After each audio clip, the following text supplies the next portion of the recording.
Halo saudara, kota Manado adalah kota yang tidak pernah berhenti bergerak. Manado terus berbenah diri, terus menata diri untuk menjadi sebuah kota yang maju dan pastinya mensejahterakan masyarakatnya.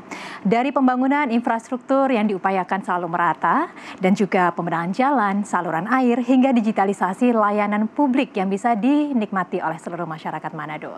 Dan di sisi lain, sektor pariwisata juga ditingkatkan, mulai dari infrastruktur wisata, fasilitas diperkuat, dan juga potensi lokal yang terus diberdayakan untuk bisa mewujudkan Manado maju dan Manado dengan wajah yang baru. Lantas seperti apa kiat-kiat untuk memajukan kota Manado kini? Kita akan bahas selama 30 menit ke depan bersama saya Diana Dwika hanya di Zona Inspirasi.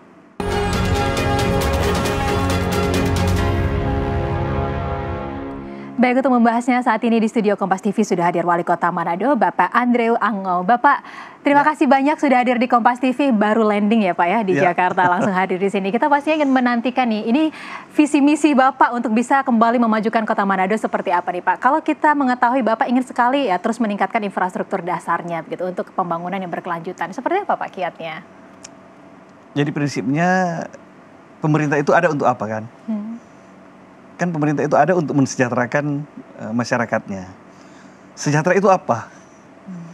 Kan sejahtera berarti pendapatannya besar, PDRB-nya tinggi, biaya hidupnya rendah. Nah, jadi kita fokus di situ saja. Kita fokus bagaimana pendapatan masyarakat bisa tinggi, biaya hidupnya rendah. Dan hal yang terpenting itu adalah infrastruktur. Untuk meningkatkan PDRB, meningkatkan pertumbuhan ekonomi, kita kan perlu investasi. Investasi harus masuk sebanyak mungkin.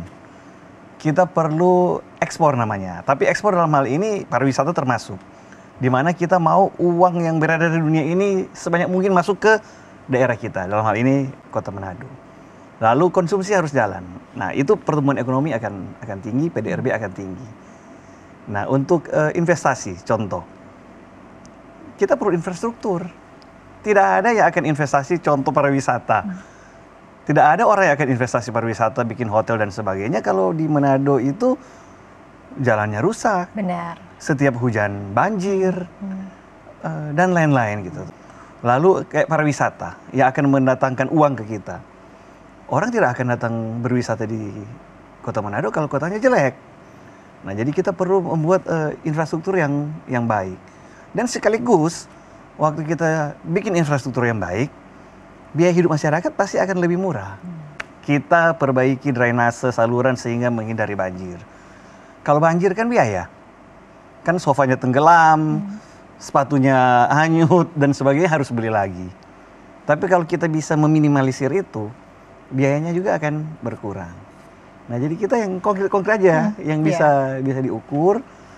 Fokus kita bagaimana mensejahterakan masyarakat, dan hal yang sangat penting adalah infrastruktur. Infrastruktur ini macam-macam, termasuk sekolah, termasuk fasilitas kesehatan. Nah, itu kan kita harus fokus juga. Karena pembangunan bangsa tidak akan sustain kalau pendidikan dan kesehatan kita jelek. Nah, jadi sekolah-sekolah juga kita perbaiki. Mau belajar bagaimana kalau hujan lalu bocor?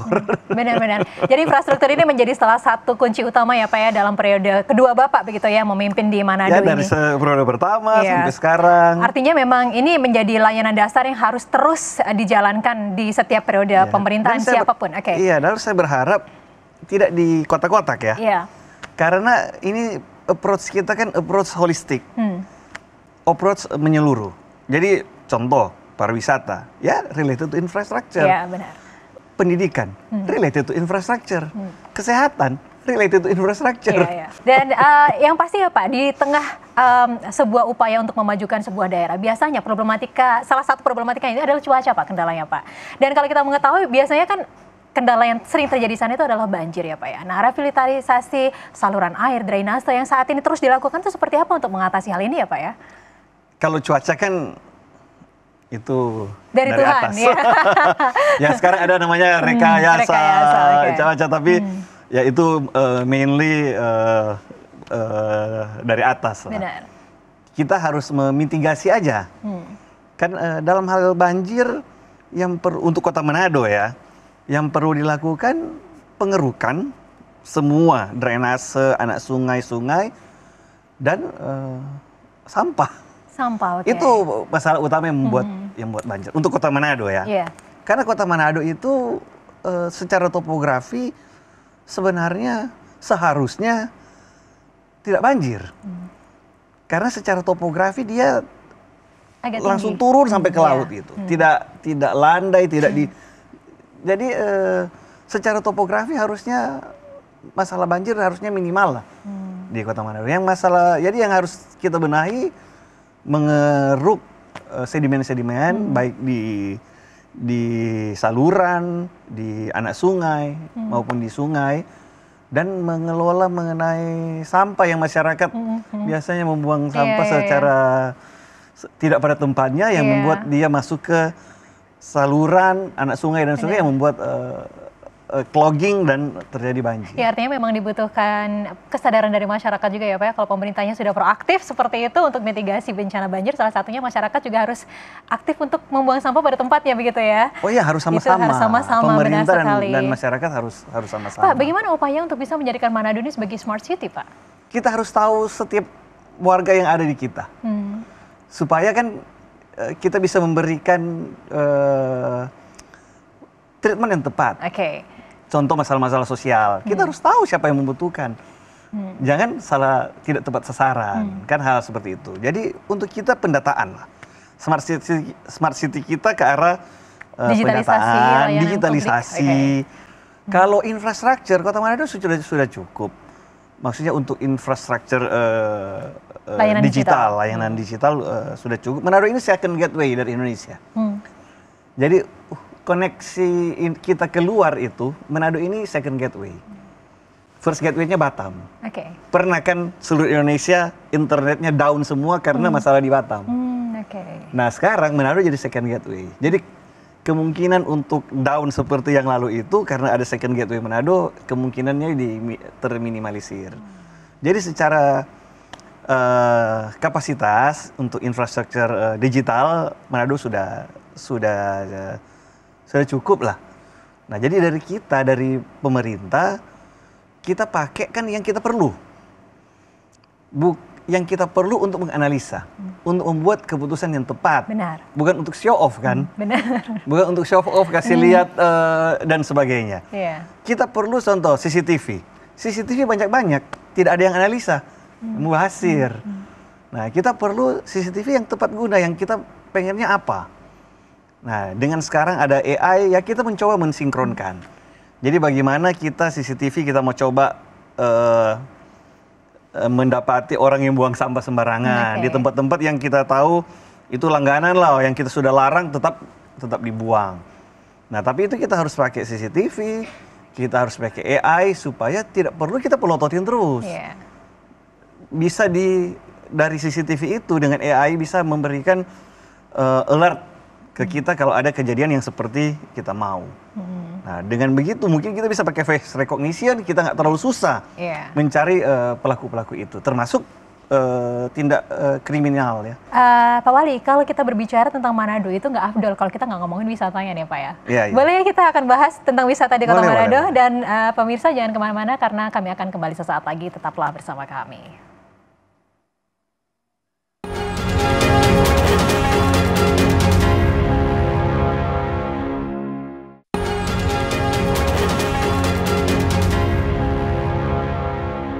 Ada kembali di Zona Inspirasi, masih bersama Wali Kota Manado, Bapak Andre Ango. Bapak, ngomongin masalah pariwisata, saya pernah ke Manado tahun 2012 lalu. Dan di sana sangat menikmati, harus ke sana lagi artinya ya Kompas TV. Iya, menikmati Bunaken gitu kan.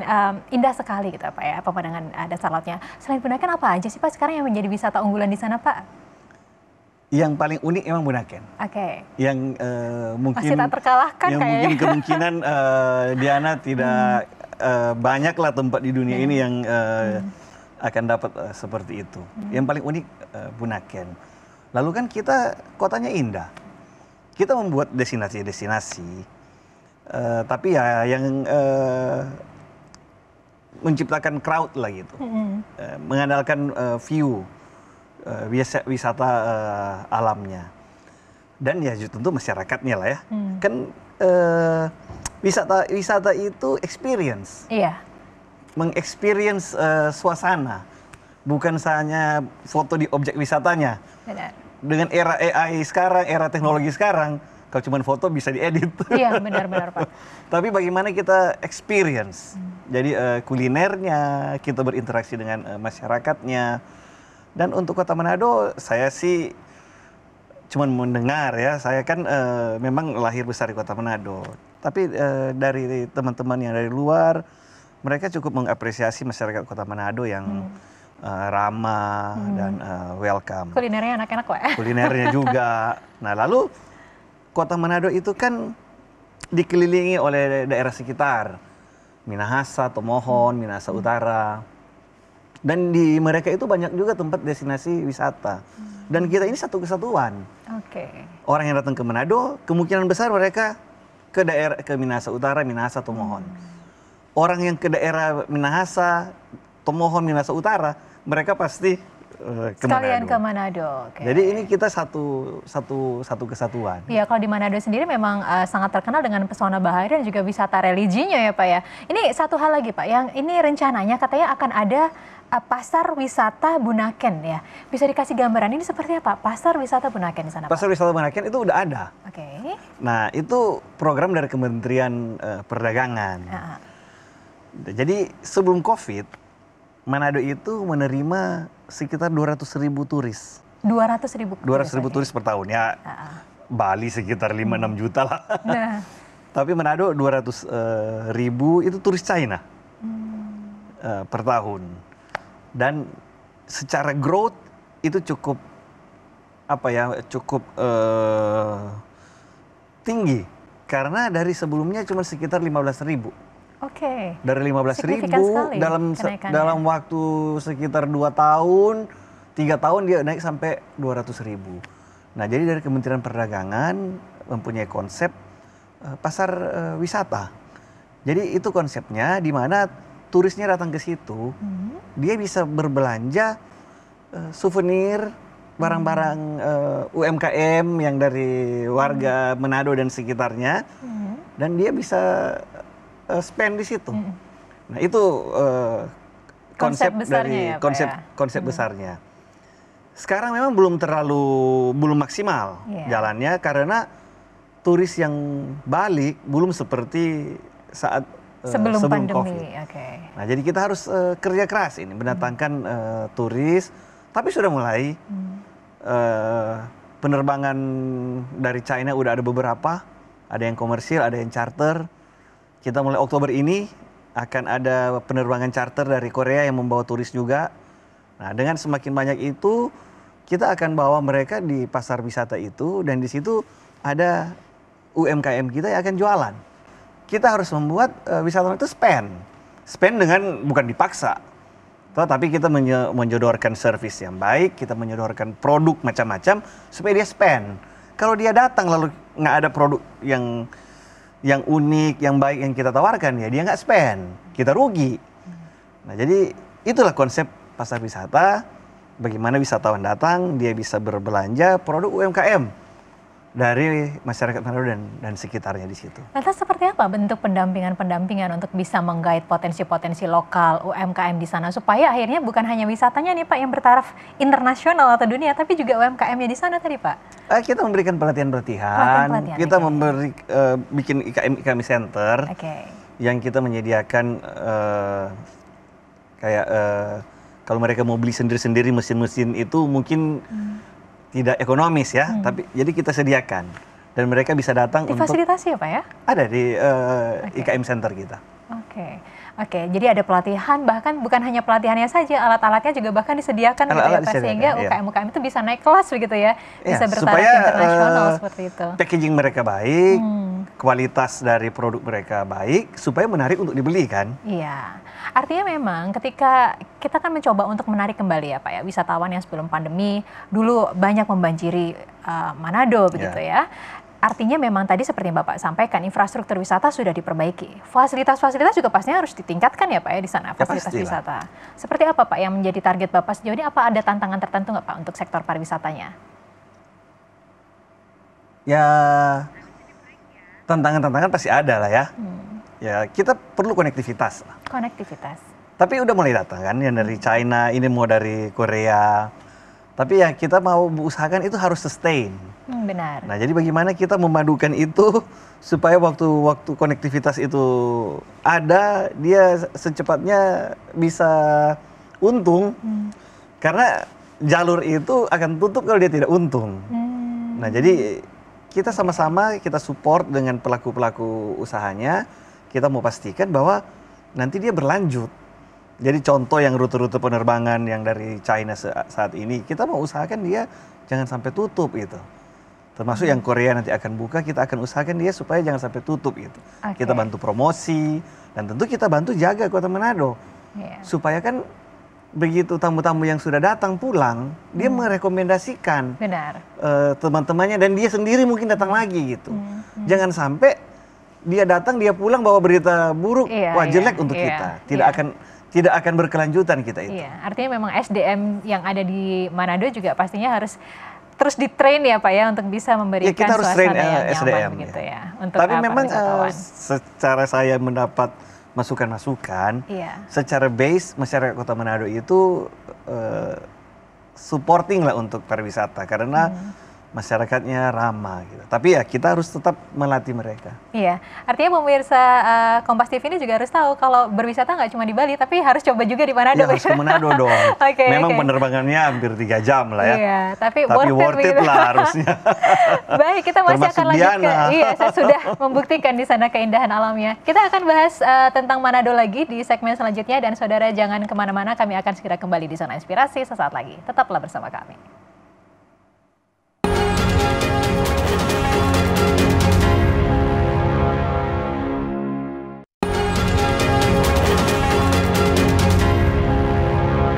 Masih di Zona Inspirasi, Manado Maju dan Sejahtera bersama Wali Kota Manado, Bapak Andre Ango. Bapak, ini pastinya menjadi idaman seluruh wilayah lah Pak ya, daerahnya bisa maju, sejahtera begitu. Bagaimana Bapak bisa mengkolaborasikan tentang kemajuan infrastruktur dan juga kesejahteraan masyarakat yang ada di Manado nih Pak? Tugas pemerintah mensejahterakan masyarakatnya. Dan infrastruktur ini ini kan suatu yang holistik saya bilang. Jadi infrastruktur ini harus mensejahterakan. Ya, contoh ya, saya bilang kan, sejahtera itu pendapatannya besar, biayanya kecil, serendah-rendahnya. Infrastruktur itu salah satu angkutan publik lah, contoh. Di Jakarta, dari Duku Atas ke Lenteng Agung, itu 3.000 loh. Di Surabaya, Trans Surabaya itu yang pakai bus semua, dia sekali bayar 5.000, dalam 2 jam dia bisa kemana saja. Di Manado sekarang ini satu rute angkot itu 6.000. Satu kali jalan ya? Satu kali jalan. Ya, dan itu juga angkot itu jalannya paling jauh dia mungkin 15 kilo. Jadi kalau dia mau pindah, dia kali 2, 12.000. Jadi dengan biaya seperti itu, pasti masyarakat Kota Manado lebih kurang sejahtera daripada di Jakarta dan Surabaya. Sebagai pemerintah, kita harus berusaha bagaimana biayanya ini kan turun gitu, supaya dia lebih sejahtera. Jadi infrastruktur itu sangat penting untuk contoh tadi, mobilisasi warga kita harus perhitungkan bagaimana supaya lebih murah. Air bersih, kita harus pikirkan bagaimana supaya masyarakat terlayani dengan baik dan bisa lebih murah. Kan kalau dia harus bor sendiri kan, dia harus beli investasi. Lalu dia harus bayar listriknya. Belum kalau rusak dan sebagainya. Jadi kita harus bikin infrastruktur yang baik. Termasuk infrastruktur kesehatan juga ya Pak ya, pastinya ya, infrastruktur kesehatan sudah. Termasuk infrastruktur kesehatan. Karena kan kita masyarakat harus sehat untuk berproduksi. Untuk bisa produktif, benar sekali. Nggak mungkin dia berproduksi secara maksimal kalau dia sakit-sakitan. Jadi masyarakat kita harus terdidik, inovatif, dan sehat. Agar supaya kita bisa bersaing dengan daerah lain dan negara lain dalam hal mensejahterakan masyarakat. Pak, yang menarik sekali nih Pak, ya, ketika kita berbicara dengan tantangan global yang ada saat ini ya Pak, ini menjadi tantangan di seluruh dunia begitu ya Pak ya, dengan ekonomi yang saat ini kacau kondisi geopolitiknya seperti ini kan menjadi tantangan buat Bapak juga sebagai pemerintah di daerah. Ini langkah-langkah yang Bapak lakukan seperti apa Pak supaya pembangunan ini bisa berkelanjutan nih Pak? Di balik tantangan ada peluang kan? Benar. Nah bagaimana jadi Bapak kan bisa kita selalu harus lihat peluangnya. Jadi ya untuk kita sih buka konektivitas ya. Manado perlu membuka konektivitas. Manado ini dalam jarak yang maksimal sekitar 5 jam penerbangan udara, kita mencapai ekonomi yang besar di dunia. China itu yang kedua terbesar di dunia ekonominya. Itu dalam jarak terbang 3 jam sampai 5 jam. Manado Beijing kira-kira 5 jam. Manado Guangzhou 3 jam setengah. Manado Jakarta 3 jam. Iya. Dan ini yang ekonominya besar. Nah jadi kita harus berusaha agar supaya uang yang beredar di sana bisa kita tarik, untuk mensejahterakan masyarakat kita. Nah itu yang harus kita lakukan. Sebelum COVID, setiap tahun 200 juta warga China itu ke luar negeri. 200.000 ke Manado. Itu berarti 0,1%. Jadi kalau kita bisa mencuil 1% aja, 2 juta itu. Itu China aja, belum Jepang, belum Korea Selatan. Iya. Menarik sekali bagaimana Bapak bisa jeli melihat itu ya Pak di tengah kondisi tantangan global yang saat ini sangat sulit begitu ya Pak ya. Artinya memang ya seperti itulah pemerintah memang harus begitu jeli dalam situasi yang sangat sulit dengan kondisi geopolitik dan juga ekonomi di dunia saat ini. Lalu apa yang menjadi harapan Bapak dan atau ajakan apa yang ingin Bapak sampaikan kepada masyarakat Manado Bapak? Untuk masyarakat Manado, pertama saya berharap jaga kota Manado. Jaga kota Manado. Kebersihan, keamanan, kenyamanan, fasilitas publik yang sudah dibuat pemerintah dijaga. Lalu kerja keras. Ekonominya besar, kalau masyarakat tidak kerja, dia tidak akan dapat juga bagian dari situ. Nah, nanti akan ada pendatang-pendatang yang akan datang, tapi mereka bekerja kan, kita menerima. Kan legal, yang penting legal kan, datang, mereka bekerja, meningkatkan juga pertumbuhan ekonomi. Jadi etos kerja itu harus tinggi. Dan kalau sudah sukses jangan pindah Jakarta, harus stay di Manado. Kita harus berusaha. Saya berharap, saya bermimpi contoh kota Manado itu harus host menjadi tuan rumah, menjadi base dari perusahaan-perusahaan yang skala nasional, ya even internasional lagi saya mau ya. Ya siapa tahu Kompas mau pindah base di Manado, Diana, gitu ya, supaya Diana tinggal di Manado. Belanjanya di Manado Town Square, bukan di Senayan City gitu. Karena dan itu saya berharap dukungan dari pemerintah pusat lah ya. Karena sekarang kan contoh, large tax office itu di Jakarta. Jadi perusahaan itu kalau dia jadi besar dengan omset tertentu, keuntungan tertentu, kantor pajaknya dia lapor ke Jakarta. Jadi dia akan cenderung memindahkan headquarternya ke Jakarta.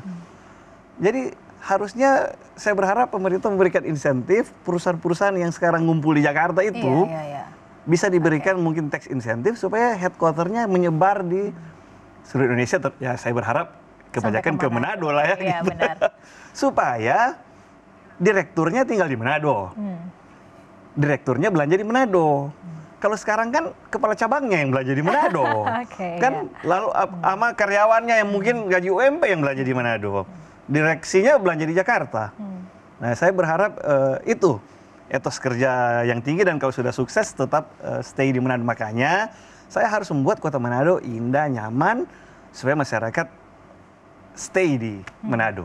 Dan itu menjadi janji Bapak ya, Manado akan menjadi kota yang maju dan sejahtera, dan jangan khawatir investasi diharapkan bisa datang ke sana karena Bapak akan memfasilitasi ya Pak ya, dengan infrastruktur yang mendukung untuk jalan investasi, dan juga pastinya nanti untuk perizinan akan dipermudah ya Pak ya, supaya nanti kota Manado akan kaya akan investasi begitu.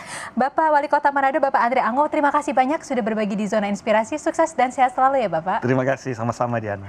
Dan saudara, demikian Zona Inspirasi kita pada kali ini. Semoga informasi ini membawa manfaat untuk Anda. Saya Diana Twika undur diri. Terima kasih. Sampai jumpa.